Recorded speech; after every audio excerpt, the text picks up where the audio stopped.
En su puta madre, me lo pone en el... Iker, tío. Entonces te comprometes, has dicho, ¿no? Me he tirado un pedo. ¿Pero qué? No, pedazo de mierda, A ver. vergosa.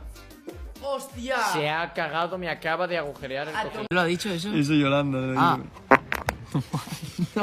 Vamos a dar una vuelta, señores. Hostia, espera. Que la gracia del IRL no es para que esté quieto, coño, me cago en mi puta madre. Vamos a buscar cosas graciosas. Vamos a buscar cosas graciosas que hacer. Nos metemos ahí, Iker, ¿no hay huevos? ¡Ay! ¡Ay, ya! Estira, chavalín. Joder, tío. Mira.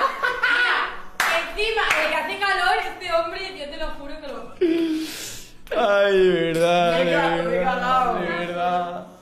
Hostia, que encima el ventilador me ha hecho claque el cuello.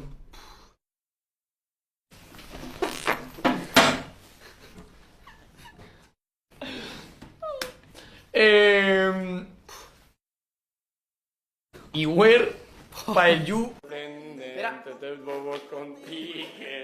Tú lo que... Primeramente estira. Perfecto.